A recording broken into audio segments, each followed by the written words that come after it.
that bar. That extra gear, the first 3 steps. Huge strides in the performance. That I might not be the player I am today. Hey, welcome to another episode of Behind the Gear. And today we have the fortunate opportunity here to sit with Gene Chiarello, who, if you're a London Knights fan, back in the day, you would have seen Gene play net for 4 years there, right? Apologize if you did see me play in net. I mean, hey, can't give your money back now.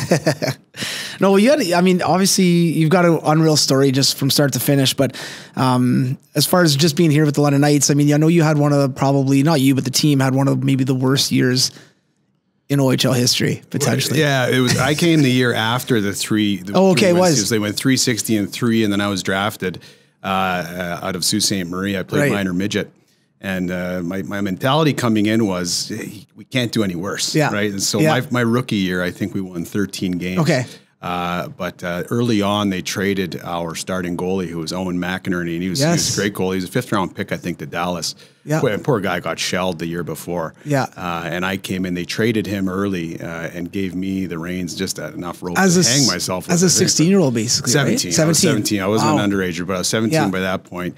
And I think we won 13 games that season. So it was like a 400% improvement over the last year. That's success in my mind, but you know, not enough to get drafted in the NHL. But we had some success after that with the Knights. You guys had a couple of really good years, man. Yeah, we won the Western Conference, I think, in my second year. We had 40 wins. And went deep in the playoffs too, right? Yeah, we went third round in the playoffs. So at the time, in the 90s for the Knights, that was pretty hot. Yeah. So.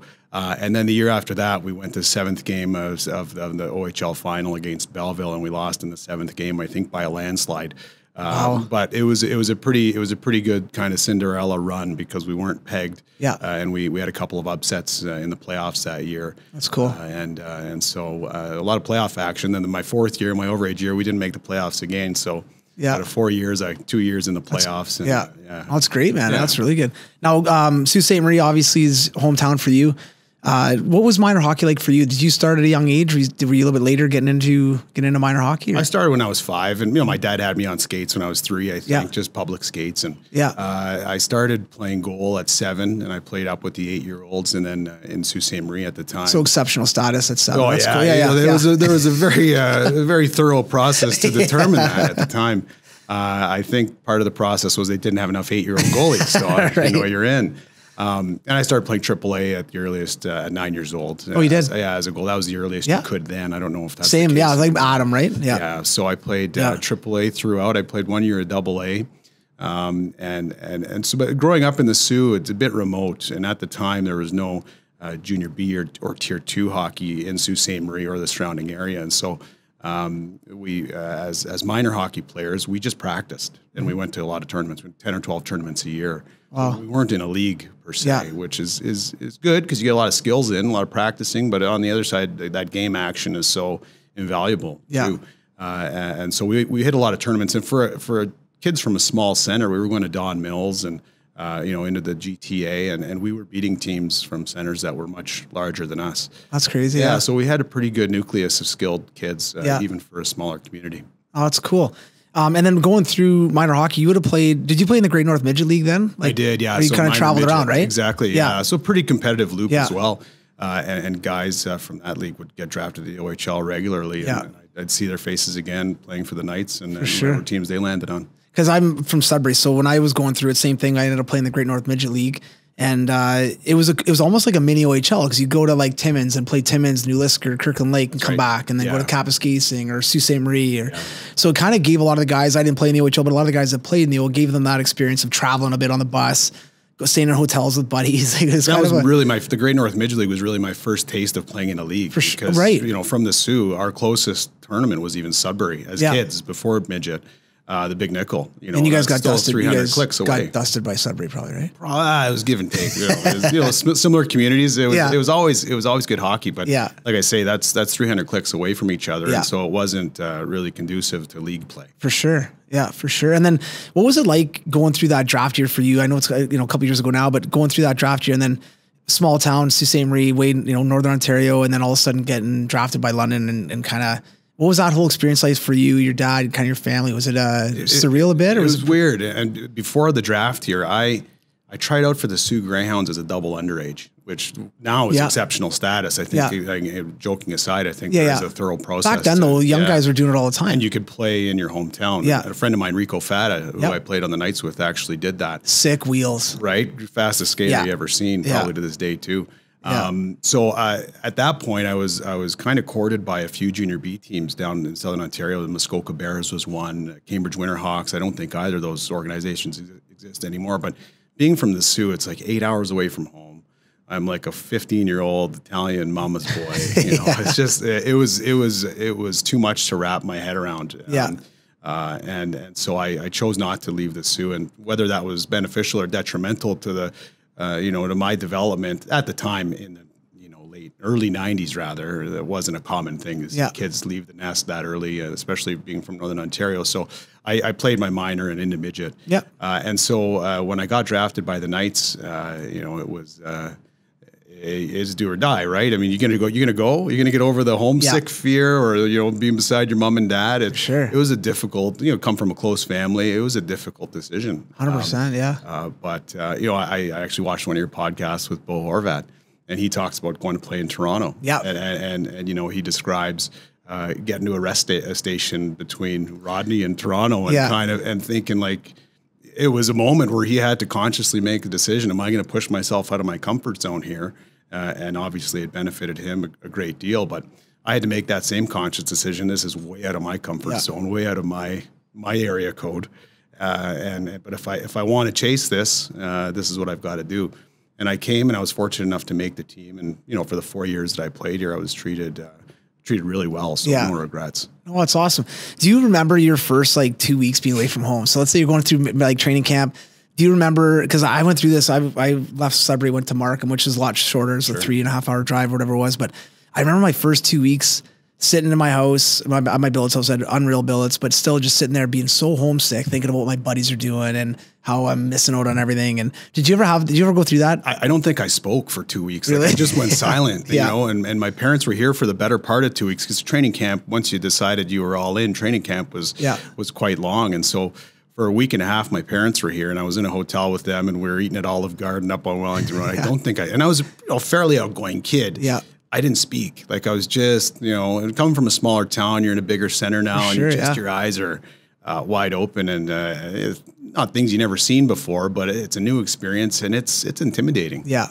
And I mean, good on your parents too, and yourself. I think we go through it a lot of times here in London with a lot of these young kids that are looking to maybe go to Toronto at 13, 14, kind of like Bo did, or maybe they're going to look at going to junior at 16 rather than playing midget. And depending on the kid, a lot of times they're going to leave eventually. So if you get them home for one more year, let them mature a little bit, let them work on their skills, things like that, they're going to be way better prepared.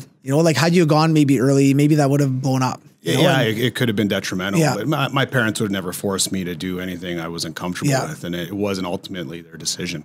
They were sad to see me go. We had an exhibition game in Sarnia, which is closest to Sault Ste. Marie from here.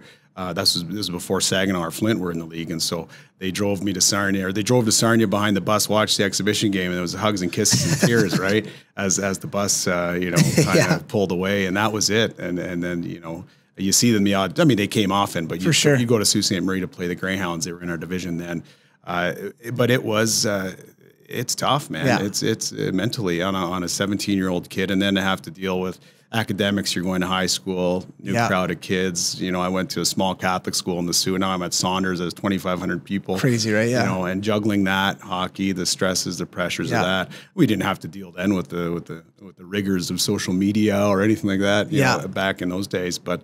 Sound like I'm a fossil here, but wow. it was tough. But I was glad I did it, and going forward in life, it just conditioned me to push myself out of my comfort zone, no matter what sort of situations I was facing. And I think one of those things where you go through these experiences, and it helps kind of mold who you are, right? And getting away from home, like you said, getting out of your comfort zone. I remember when I was in Markham, my first day at lunch at school, I knew nobody. A couple of guys on the team were there, but I didn't really know them that well. There was, those huge long cafeteria tables. I legitimately sat by myself, and I went from a small school in Sudbury where I was like the guy, hockey guy, whatever. You had buddies everywhere.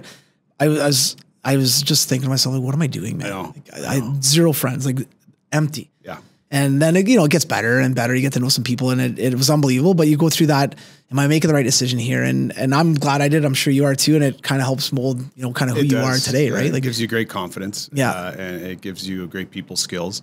And fortunately in the hockey world, I mean, you get, you're in that culture, you're in that family, no matter where you go. Really, you make friends on that common basis of we can play pickup. Yeah. When you're a goalie, your phone never stops ringing either. People are calling you. That's how I met you, really, playing Sunday hockey. Yeah. So the network of friendships is expansive, and the memories that you make. There's no describing it, but it all kind of starts and stems from that first decision. The difficult times that you face initially, for sure, it expands from there, and the benefits are so much greater after you get over that initial hump. Yeah, no, definitely. And then, I mean, you can face anything after a lot of different situations after that, right? Now, I know every player that goes to the OHL, number one thing is NHL. Like, let's get drafted. Let's punch my ticket to the NHL. I'm almost there. For you, obviously, that didn't happen that way. But going through your 4 years, obviously having good runs, playing well, playing a lot, getting to that fourth year, kind of your last year in the OHL, knowing that, man, this might not happen, or I may not go to the NHL or may not get a chance, right? What was it like going through that process in your head of, I may have to go to CIS? Now, CIS to me, and Canadian University Hockey is probably one of the best kept secrets in Canada as far as hockey. It's the skill's unreal. The players are good. But when you're in the OHL, it's terrible. You do not want to go there, right? Not the end game. Right. So what was that like, kind of going through that process of making another tough decision where it's not really what you want to do, but maybe I'm going to have to do that? It's a good question. And I liken it to, you talk about guys who have played pro and then face retirement, and the transition they make after a lengthy pro career is difficult mentally for them. So when you're in the OHL, junior hockey, and you got the blinders on, and that NHL is the only place that you're going to end up, nothing else really matters, and you don't consider anything else. And so going into my overage year in London, Columbus was just on the cusp of joining the NHL. Right. And it was their inaugural year after my season ended in London. Gary Agnew, who was my coach for 3 years, became the coach of Syracuse, which was Columbus's affiliate, and a fellow named Don Boyd, who I think still lives in Lambeth, right, was the head of their amateur scouting. Okay. So he saw a lot of me play, and so I got a free agent tryout at that point. That was my third NHL tryout. And I thought, the stars are finally aligning. I know the people in this organization, they know me, my skills, my abilities, and I'm coming in, feeling pretty good. So I went to Columbus's training camp, and it was a mini camp in Traverse City, Michigan. Then they bussed us back to Columbus. I played decent, and my parents were there in Traverse City because it was close to Sault Ste. And I really took some solace in the fact that my dad was there, and he's honest, an honest guy. And he said, you did great. Because if I didn't, he would have told me. Yeah, for sure. Yeah, so I know if Dad said I did great, then I did great. Good, yeah. Yeah. So you go back to Columbus, and then they're calling you one by one up to the penthouse of the hotel to let you know what your fate, really. And earlier in that summer, I had kind of begrudgingly agreed to go to the University of New Brunswick if things didn't work out. Backup plan, right? Yeah. And so I made that decision kind of blindly.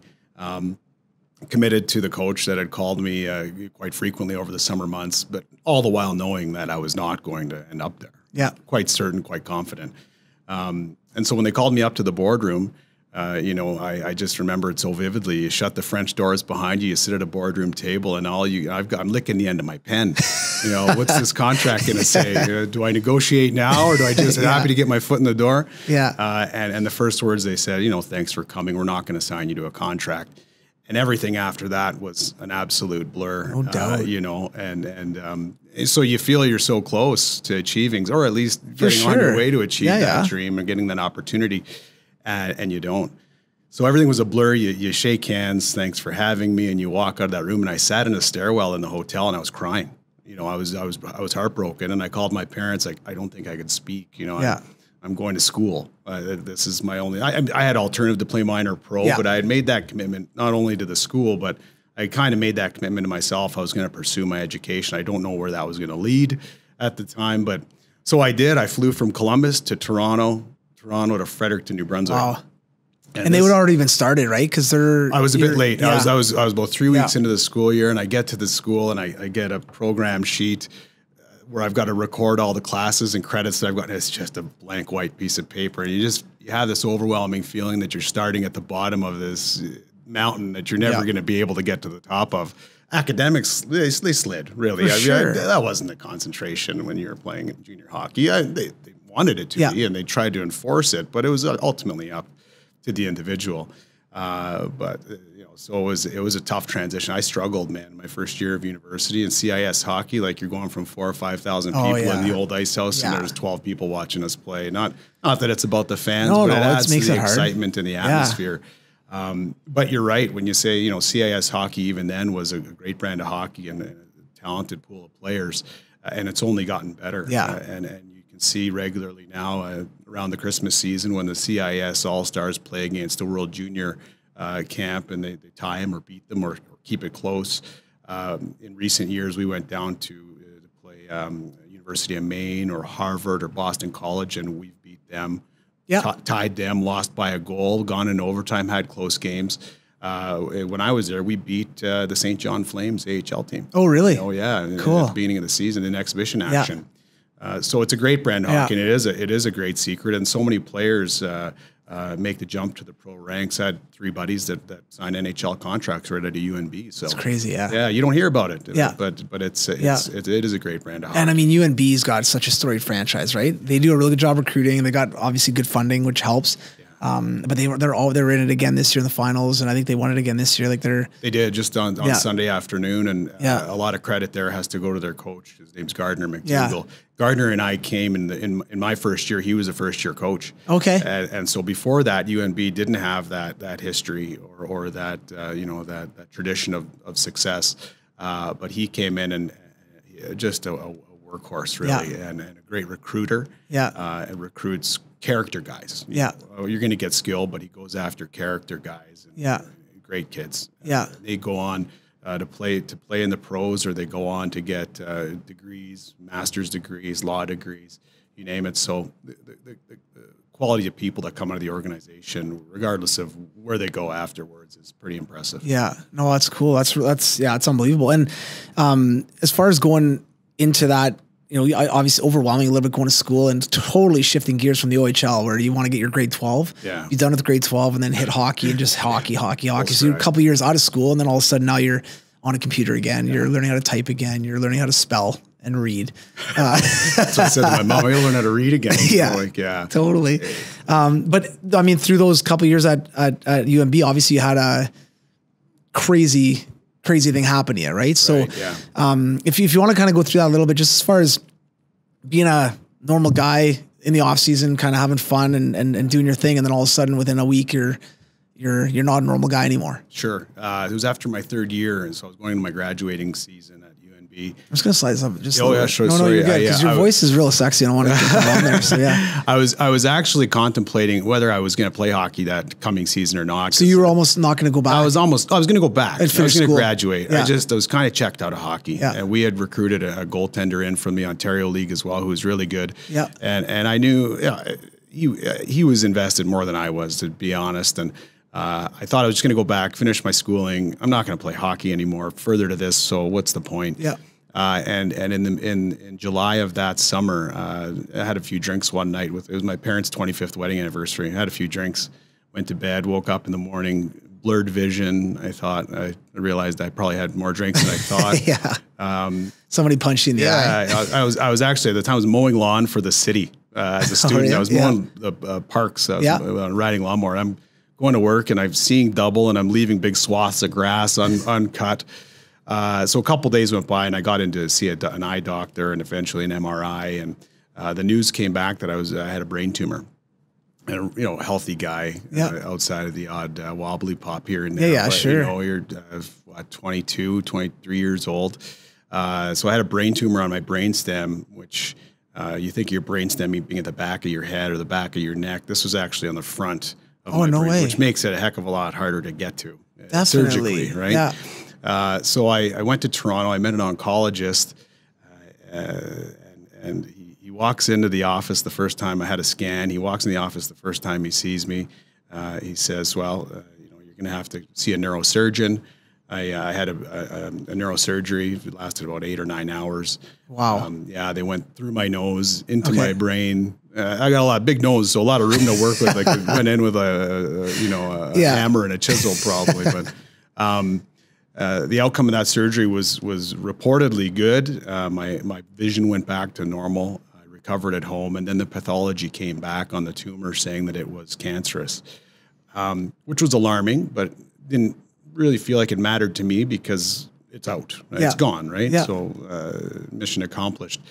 So I went back to that oncologist for a second checkup. Told him, they've removed it. How long between those two? 6 weeks. Oh, wow. So it was all quick, So 6 weeks between the surgery, visit the oncologist, have another MRI that day. He comes back in. He's got bifocals looking over his clipboard. He's just an old, small Jewish fella.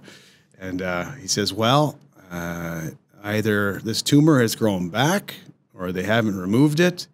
He says, I suggest you go back to Sudbury or Sault Ste. Marie or wherever the hell you're from and get yourself some palliative care. And I'm sitting there going, palliative care, that's great. We got palliative care. Mom, we got palliative care in the Sioux. Like, I don't even know what that is, right? And my mom's face is just, and my dad's sitting there. Oh, 22. Yeah. So I didn't know what it meant. And he said, basically telling me to go home and die comfortably. And I can't repeat the things I called him, and I think I grabbed him by the lab coat, turned him out like, it's the only way I know how to fight, a hockey fight, Grab him by the collar. Yeah. So I stormed out of the room. I came back. He said, let me put this into perspective for you. He said, you know who Terry Fox is? I said, yeah. He says, you have the same type of tumor on your brain that he had on his leg. Wow. So what did they do to Terry Fox? I said, well, they amputated his leg. Right. What happened to Terry Fox? Yeah. Well, he ended up dying. Well, what do you think we can amputate for you? Well, all right, 2 points for you, Doc. Yeah, you're winning. You're winning right now. So he said, we could treat you with chemotherapy and all. It's just really going to make you very sick and not help you. So how do you want to live this out? And on the fly, I just said, like, look, if I'm going down swinging. I'm not going to sit here and roll over. Like, do whatever you got to do. Give me double what you got to give me. Yeah. I'm just not going to sit around and let this play out. Let's try, right? Yeah. All right, no promises. You're going to be very sick. And I was an inpatient at Mount Sinai Hospital for 6 months because of the amounts of drug I was taking, and it was partly a trial, maybe partly, So at the conclusion of 6 months, and you lose your hair and you get fat from eating McDonald's and watching Oprah Winfrey all day, like.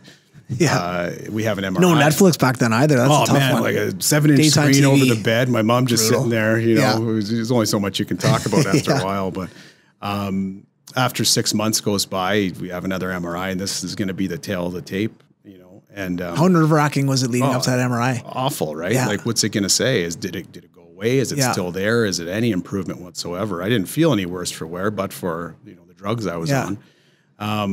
So, and he downloads the MRI like immediately. So he and I, we got a photograph of us from behind him, me sitting beside him. He downloads it, and I'm getting good at reading these by this point. For sure. He's got the screen turned to him, and he says, "Oh boy," like, "Oh shit," Yeah. like, "Oh boy, what?" Yeah. And he looks at me, he goes, "I knew I was good." He says, "But I didn't know I was this good." I said, what are you looking at? He says, "Well, the tumor is largely still there. But I can tell by this scan that it's dead." No way. It's dead. We still got to remove it. Yeah. Don't get ahead of yourself. But it's dead. I'm pretty confident it's killed. It's just still there. I said, all right. Well, what do we do? Well, another surgery in through the nose, and that was another 7 or 8 hour surgery, and they removed the tumor that way. So that was in the spring of going into 2004. And I've been out of hockey for a year. Great support from the larger hockey community, and especially community of Fredericton and Sault Ste. Marie, even London, the Knights organization, great support. And so I immediately, us as hockey players, we're kind of conditioned. Like, I like to say, like, what's next? What can I do next? I'm not going to sit around and just rest on the fact that I'm alive. I gotta further this somehow, right?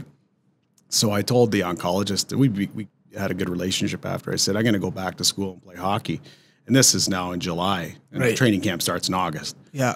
He looked at me like, you know how many millions of dollars of treatment you've just had? And like, no, like, first of all, you're not going to be able to go back to school and think like you used to right away, because the effects of these drugs on your system, the surgeries you've had. Even your body though, like your body would have been depleted, right? Absolutely. Not that it was ever good to begin with, but it wasn't any better, that's for sure.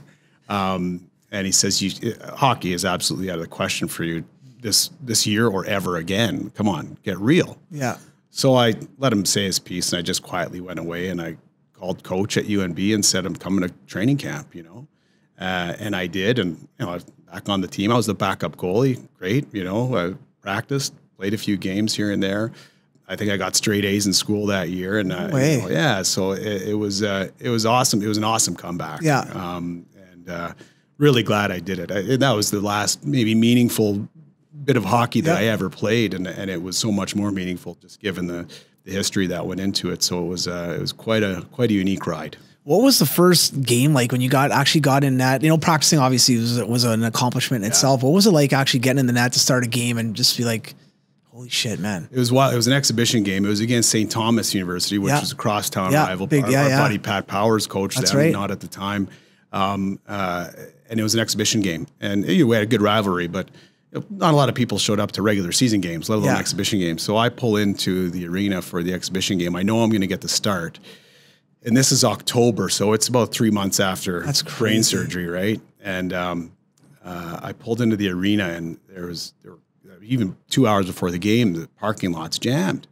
And I go into the rink, and I didn't go out into the arena to see anybody in the seats, but I got dressed and I peeked out, and like the place is 3/4 full, and it's 3,500 seats for an exhibition game, and I was just completely confused as to why this was happening. And you know, people came to see you, man. Like, I had benefited from a lot of local coverage. For sure. And among national coverage and things that were done, it was quite an honor that people took the interest that they did. But it was a story in Fredericton that people really held on to, and so people came out. And so here we are at an exhibition game with 2,500 to 3,000 people in the stands for this little meaningless preseason game.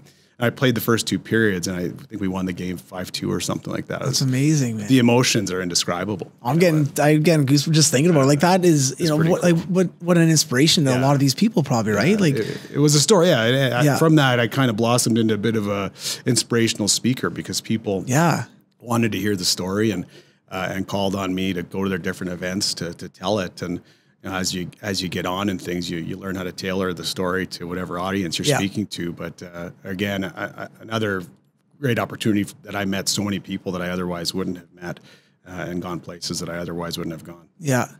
I was reading one of the articles, and you had a quote in there. I'll butcher it, and you can correct me on it, but it was something along the lines of, it's not the obstacles in front of you, it's how you go through it, or something along those lines, right? Yeah. I mean, there are obstacles in life are everywhere, no matter if it's in academics or athletics or in your family or friends or whatever it is. But that was the first challenge in my life that I really had to fully invest myself in, more than physically. For sure. Hockey was hockey, and hockey was a thing, like a lot of guys that play at a high level, it kind of comes naturally to you as a kid. You're just born athletic kid, right? And I really never had to invest myself wholly, physically, or as guys that know me know I'm a terrible practicer. Yeah. Which is awful. So I never really, I just did it, and I was fortunate to get to a place where I got just on a shoestring sort of thing. But that was the first obstacle where I really, because the alternative is you die. I know. The alternative isn't good. Yeah. It's not whether I make the NHL or not. It's whether I'm, pushing up grass by the end of this. And so that it was quite a life lesson in experiencing that and dealing with challenges and obstacles and naysayers and in a very serious sort of context. Yeah. It is funny. Like, I'm obviously tying this back to young kids and stuff, but young kids go through little challenges, and a lot of them bend or break on these little challenges or little obstacles that they have. Right. And I think as parents, you've got three young kids. I've got 2 young kids. I think teaching these young kids, young players, doesn't matter if it's sport or not, just life, but how to attack those obstacles, how to overcome that, how to go through it. I mean, I don't know if I'm sure you realize, but what you went through is insane. Yeah. And most people wouldn't have been able to do it. Yeah. They wouldn't have been able to physically, mentally go through that and power through that. You know what I mean? And it says a lot about your character, obviously what type of guy you are, but like you said, it's life and death. Yeah. This isn't getting another better job. High stakes. Yeah, it's real high stakes, right? It's amazing with the human body and what you can do. Yeah. And I'm assuming, had you not had the support staff around you as far as your parents and the family and the support, that helps obviously along that road, right? Yeah. But I think it's, it's a huge testament to who you are, but it's unbelievable to go through something like that and come out on the other side the way you did, Yeah, I like when you talk about kids, I hope my kids have failures, man. Like I hope they have challenges. I don't want any of my kids to coast through life, and as parents, you can guide them. And your kids are a bit older. Mine, I'm not there yet where I really got to guide them through anything other than the sandbox, but you can guide them to a certain point, like my parents did, but they're going to have their failures, they're going to have their successes, and I hope they have just as many of each. Yeah. Because you learn and you get some calluses on you from those bumps and bruises and for sure failures and challenges that you have, and ultimately I think those make you who you are more than the successes that you enjoy, really, because so I want my kids to experience that, and whatever it is they choose to do. My little girls haven't asked much about hockey, but they know how to skate. Yeah. And they're into different things. My little guy, I think, if TPH has an under one program, I think don't worry, we already got him signed up. At 8 months, he's probably a bit behind his peers. But hey, whatever they choose to do, excuse me, I hope they have their share of successes, but I hope that they have their struggles too. Yeah. And dad's not going to get them out of them too many times. You got to figure yourself out. Yeah. No, for sure. And I think it's so important to mold who these young people are, right? And allow them to go through stuff like you went through, and hopefully maybe not that severe. But, yeah, that's a bit extreme. Yeah, maybe I'll hold back on that one a little bit. Yeah. And then coming out of UNB, obviously, I think you got multiple degrees and did obviously very well in school, and kind of that set you on your track to become a lawyer, which, I don't know if you were planning on doing that when you got to UNB, but what kind of got you down that path of, being an ex-hockey player, being so close to the NHL, going through what you went through, with obviously illness and the brain tumor, what guided you, or what flicked on to say, I think because law school's not another challenge, man. I think law school, another 4 years of school, another couple years of articling, in debt, all this stuff. So, kind of what bumped you into that road? Well, I did an arts degree at UNB first, and I had pretty good grades. I did a teaching degree at Nipissing University, North Bay, trying to figure myself out. Always I kind of wanted to be a teacher. Yeah. And then teaching grade 7, the first time I got told F off, I wasn't going to deal very well with this. There's just going to be a fight. Wasn't going to deal with it in a professional manner, put it that way. So I thought, this is going to be frustrating. But in the year that I was in teachers college, I had applied to law school on a kind of a hope and a prayer. And I was fortunate enough to get into a few schools, and I ultimately decided to go back to UNB. My wife and I were just going to be married, and we loved the Fredericton community. We had a lot of friends and great memories there. And it was removed from her parents here in London, mine in Sault Ste. Marie, but we enjoyed every minute. But when you ask what motivates you to do something like that, again, I've got to go back to the mentality that's ingrained in us as young athletes. We're not young anymore, but it's such an intangible quality that a lot of athletes, no matter where they are in their development, don't understand that they possess, and don't understand the advantage that gives them in any situation, be that going for a job interview or whatever it is in life. Yeah. And that's the ability to always want more from yourself, not being satisfied. And it's not a good thing necessarily to never be satisfied in what you're doing or where you're at in life, but you always want to have an eye to what can I do better? What can I do more of? Within reason. Yeah. That mentality burdens me to this day. It's because and I can't get rid of it. And I don't necessarily want to get rid of it because I just always want to do better. We play on Sundays. Yeah. What happens when I get scored on? I lose my mind. You gotta put your muffs on the kids. But that's what I mean. But it still comes out. We were there last right? Sunday. No, we won 12-7, I think, or 12-5, and somebody scored on a one-timer in the last second of the game, and I lost it. Yeah. And people are probably looking at me like, we just beat the first place team 12-5. Yeah. Easy up. But I almost had it. 10 years ago, that's a huge save. Yeah.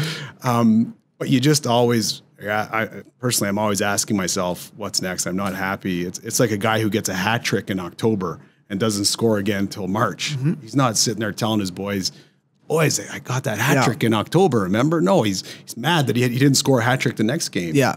Or a goalie who had a shutout and, wanted to shut out the next game and lost it in the last minute. He's not happy that he went almost 120 minutes without a goal. Right. He's mad that he just missed the second shutout. Yeah. You know, that's the mentality. I don't know where it comes from. Yeah. And I don't think it's particular to me.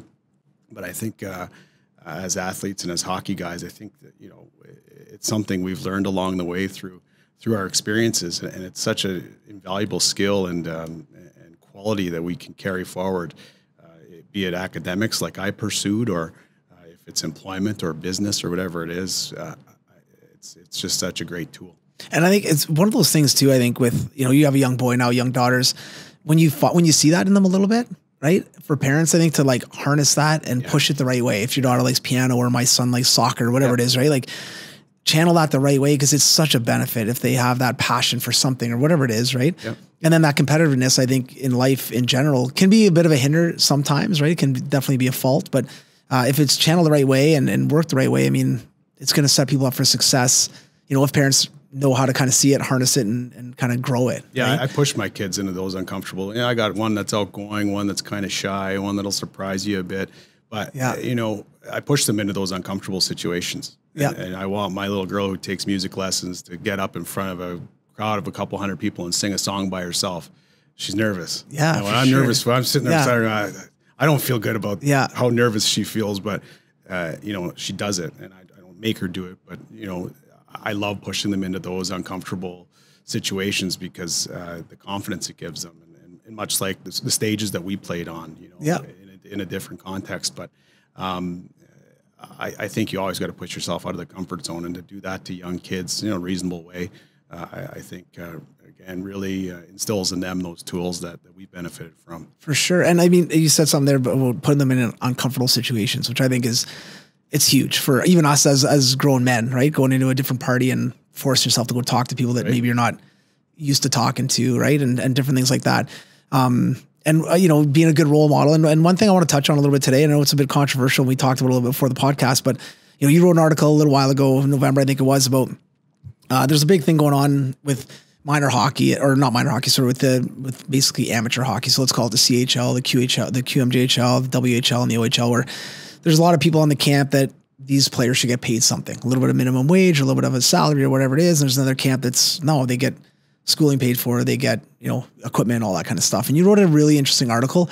And I looked at it I know you obviously, but very unbiased on both sides of it as a business owner, as well as somebody that went through hockey that, you know, got his sticks paid for, got his skates paid for, never made really any money in junior hockey and things like that, you know? So, but you going out on a bit of a limb, talk about being a bit uncomfortable. I'm sure when you hit the send button to send that off, it was probably like, maybe reread it a couple of times, maybe got some friends to read it and say, you know what, should I send this? Because it is going to hit some hot topic buttons for some people. But what was that whole process like? And for those who haven't checked it out, it's a great article about basically should OHL or CHL players get paid? Obviously the teams are doing well. A lot of them, not all of them, but a lot of them are doing well. They're selling jerseys, they're selling merchandise, they're selling concessions, they're making money. And some of these, you know, teams are very rich, making very good money. Should some of that money funnel back to the players? And it's a big discussion with NCAA. Should these NCAA players get paid? They're making millions of dollars on the backs of some of these football players, basketball players. Should they get paid? Yeah. I mean, I think there's a strong argument to, they should, right? But going back to my original question, when you went to hit send on this article, was it one of those things where like, I'm sending it, no problem, it's done? Or were you kind of like, maybe I'll think about this a little bit? I've made my opinions known in that there's a class action lawsuit right now that I have nothing to do with as a lawyer or as a player, where the kids for the past 10 years are suing the major junior leagues respectively in their regions for back pay, for minimum wage, right? And that's going through the courts as it is. So I followed it closely because I work in employment law, and people construe my position on this as I don't like junior hockey, or I don't like junior hockey teams. Hey, I told you, like, I had a great junior hockey experience. I wouldn't change it. If my son 15, 16 years from now had the requisite skills to play at that level, I wouldn't discourage him from doing it. It's a great product, and I've got nothing but good friendships and memories out of my time spent, and to this day, really, of my experiences in junior hockey. I live in London. The Knights are the toast of the town. The Hunters bought the team after my last year, of unbelievable things with the club. And Sault Ste. Marie, my hometown, Sioux Greyhounds are everything that town clings on to, and I'm still a Hound fan to this day. So I'm a junior hockey fan and I follow it closely. But the reality is that major junior hockey's evolved from the 70s. For sure. It was a ma and pa operation, and into the 80s and 90s. And, you know, in the 90s, when my parents wanted to watch me play, they left work early on Friday and got down the I-75 in Michigan and came to London to watch 7:30 puck drop. Yeah. But now there's satellite packages, there's Sportsnet, there's webcasts, there's so many different strains of media out there where it's huge, and it's grown the game, and it's amazing. And I'm glad to see that the game has grown, and there's great people involved in it. But when you talk about the legal questions of whether these players could be considered employees, and if you just consider the strict test that the courts apply in deciphering who's an employee and who's not, it's been my opinion that, you know, they are, just by applying that test. That's not a personal thing. Yeah. That's not I'm just applying my knowledge of the law. Maybe I'm wrong. I'm not a judge. Yeah. But it's a really compelling question, and it's been a really compelling few years of litigation on this thing. And I'm interested as anybody to see the way it turns out. But, you know, when you think about the nuts and bolts of it, of everybody who makes money on a junior hockey game, everybody from the people selling the popcorn to the coaches, to the trainers, to the stick boys, to security, everybody in the arena is making money except for the people that are really supplying you with the entertainment, and the question of whether or not the money is there to pay them is really irrelevant to the fact of whether they're employees or not. And perhaps with the shift in growth in the game, which has been steady and constant, it's huge. Maybe they have to rejig their business plans. You know, maybe there's revenue sharing that has to go on, like in the professional ranks. You know, that's not an absurd concept at the professional level of any sport, is profit sharing. And so I've made my opinion known. I've gotten great feedback on that article, and I've had great conversations and debates with people, and I respect people's opinions. But part of the problem, and I benefited from the school package. It was a bit more modest from the 90s, but it's a lot more beneficial these days. But I never had any problems getting the school package. Mine was the hunters I never had any issues getting what I was owed. The issue is that if I played 4 years for the Knights and I amassed that scholarship package for 4 years, and then I decide to go to school and take it, they forward the money, no problem. Maybe you're a guy who doesn't want to go to university or college or any post-secondary education. Maybe you want to start a business. Sure. Why shouldn't you get the benefit of that same sum of money that I'm benefiting from that's going towards my education? It's an honorable thing that the junior hockey is doing to try and push kids into school. Yeah. I never question that for a second. But not everybody wants to go to school. You know, maybe you want to buy a case of beer, I don't know, or a truck. Whatever, it's your business. Yeah. And whether it's good or bad. But why shouldn't a guy who decides not to take the scholarship money that they've earned, why should they go without anything at all? Is a question that I've always asked, and they spent the same time as I did, played the same number of games, same bumps, bruises, blood, sweat, tears, you name it. Why shouldn't they get anything for that? And that's never been a question that's really been addressed or answered. So those are my opinions, and I'm interested as anybody to see the outcome of what this class action lawsuit brings, and I always hope it's for the better of junior hockey and the development and continued development and growth of it. Yeah, well, no, for sure. And I thought the article was laid it out really well. It was laid out both sides, but obviously you're proud to be an OHL alumni. You're still involved in a lot of stuff that goes on, especially in the community and things like that. And I think, having an alumni talk about it I thought you were on both sides of it as far as, appreciating what they've done for you and the school packages and stuff like that, which is great. But as a business owner, for me, I look at it on the business side. I'm like, yeah, you're right. If I didn't have expenses of some of my key employees, that'd be unbelievable. I could, it'd be great. And one of the things you mentioned in the article, if some of these teams can't survive by paying these players a little bit of money or giving them all their school packages, maybe that's their compensation for playing, that even if you want to open up your own business or you want to go travel for a year, you've got some money in the bank that you can do that with. That you've earned, right? That you've earned 100%. Through your service. Yeah. But if they can't survive by, as a business, they can't pay that money, then maybe the business model's broken a bit. Sure. Right? What would happen if every team had to pay out that school package, no matter whether or not the guy went to school or not eventually? What if they had every 20 guys every year had to get paid out a school package. You know, that might break the bank too. For sure. You would as a team, you would just be meeting the contractual obligations that you have.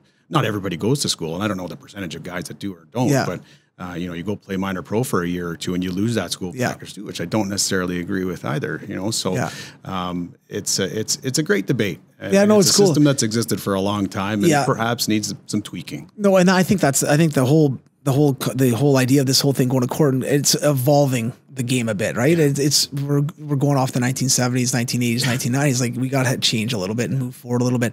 The whole pro thing too, for a lot of people that don't know, if let's say a young guy leaves the OHL as an OA, goes down and plays pro in the East Coast League, well, you're talking making $300, $400, $500, $600 a week. Right.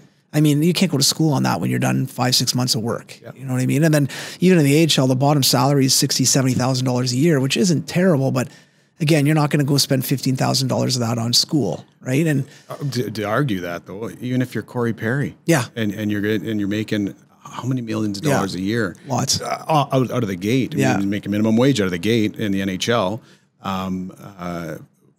Why should you lose your school package? Just because you could otherwise pay for it. If you want to go back to school, hey, if you want to donate that back, sure, God bless. Yeah, right. Why should a guy like that lose his school package too for the years that he served and he played on his junior team? You know, it's not just a guy that goes and plays for a minimal amount of money. Sure, he should keep it, but why shouldn't everybody? Yeah, you know, it's something you earned. And if I've got a job today and then I get a job that pays me double next week, my old job's not going to say, well, you're obviously doing better now. We're not going to give you your last paycheck. No, it's something you earned through your service. So it's a good debate, and I just base a lot of my thinking on logic. You know, and those are the questions I ask. So no, it's cool. No, I thought it was I was really impressed, and I'm glad that you kind of spoke about it a little bit, because I think it's something that's going to be out there a little bit, obviously. And I think as we continue to evolve and things keep moving forward in the next bunch of years, I'm sure things are going to change. And you know, it'll get better or worse, however that works out. But hopefully it's gotten bigger and better every year, every 5-year span. And so you expect to see that continue. And as a country, I mean, we rally around junior hockey. And when the World Juniors are on at Christmas time, like, don't even talk to me. I'm with my dad in the Sioux, and we're sitting on the Lazy Boy in front of a 70-inch screen drinking beer, and we watch every team play. It doesn't matter if it's Canada or not. It's an amazing brand of hockey, and something that's very unique to Canada. And, you know, you want to preserve that, but at the same time, it's gotta evolve. No, for sure. No, it's great, man. Well, listen, I really want to thank you for coming by today. This has been awesome, and obviously little insight on Gene Chiarello's life and kind of what he went through, and I mean, unbelievable story. And that's kind of why I wanted to have you on here. I think it's one of those things where a lot of these young kids and families go through a lot of crazy stuff, and just hearing stories where, you know, guys fought through it or girls fought through it and kind of came out on the other end, and obviously now, you know, got a great career and good family and things like that. It's always nice to appreciate you kind of stories. So no, it's great. Thanks a lot, buddy. Yep, right on. All right.